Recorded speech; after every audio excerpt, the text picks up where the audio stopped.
आजकल क्या हो गया है कि हम प्रदर्शन को प्रायोरिटी देते हैं, मतलब हमको हर मूवमेंट अपना शेयर करना है दुनिया के साथ कि कैसे वो नहीं। आप थोड़ा वृंदावन गोपनीय तरीके से जाओ।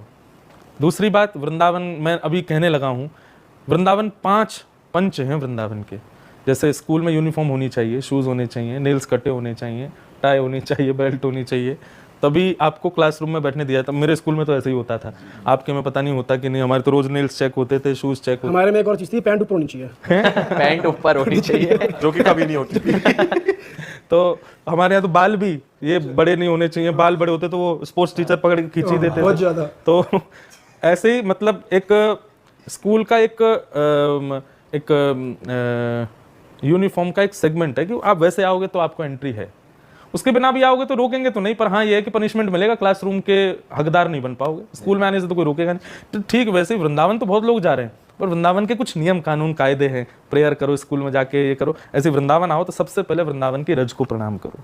वृंदावन में धूल मिट्टी नहीं है, वृंदावन में रज है, जहाँ पर स्वयं स्वाम श्याम सुंदर अपने बिना, भगवान जितने दिन वृंदावन में रहे पैरों में पादुका नहीं पहनी ठाकुर जी, अनावृत चरणों से घूमते थे।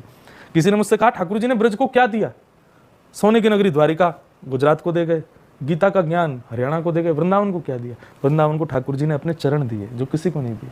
ऐसे वृंदावन में आते ही सबसे पहले वहाँ की रज को प्रणाम करो, सिर पर ब्रज रज का तिलक लगाओ। दूसरा, जितने भी वृक्षावली दिखें सबको प्रणाम करो, सब ऋषि हैं। वृंदावन में वृक्ष नहीं है, सब ऋषि महापुरुष गोपियां हैं, सब उनको प्रणाम करो। तीसरा, वृंदावन के ब्रजवासियों को प्रणाम करो। ब्रजवासी ठाकुर जी को बड़े प्रिय हैं। ठाकुर जी जगन्नाथ जी ऐसे क्यों खड़े रहते हैं? वो अपनी दोनों भुजाएं खोल करके खड़े हैं कि कोई ब्रजवासी आए तो मेरे छाती से लगा देना, इसलिए हमेशा ऑफर करते हैं अपनी क्या बोलते हैं उसको, गले लगाने के लिए। तो उन ब्रजवासियों से जब मिलो तो गले लगाओ। तो पहला रज को प्रणाम, दूसरा वृक्ष वल्लरियों को प्रणाम, तीसरा ब्रजवासियों को प्रणाम, चौथा यमुना जी को प्रणाम।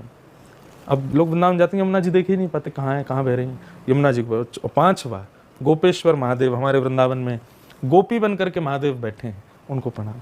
इन पांचों को प्रणाम करेंगे तो आप बिहारी जी को नहीं, बिहारी जी आपको देखेंगे, बोले वाह आए हैं। तो ये वृंदावन आने की यूनिफॉर्म्स हैं, वृंदावन आने का एक डिसिप्लिन है, ऐसे वृंदावन आना चाहिए। पर अभी क्या होता है, वृंदावन एंट्री करते ही सबसे पहले फोन निकल आता है, ये एंट्री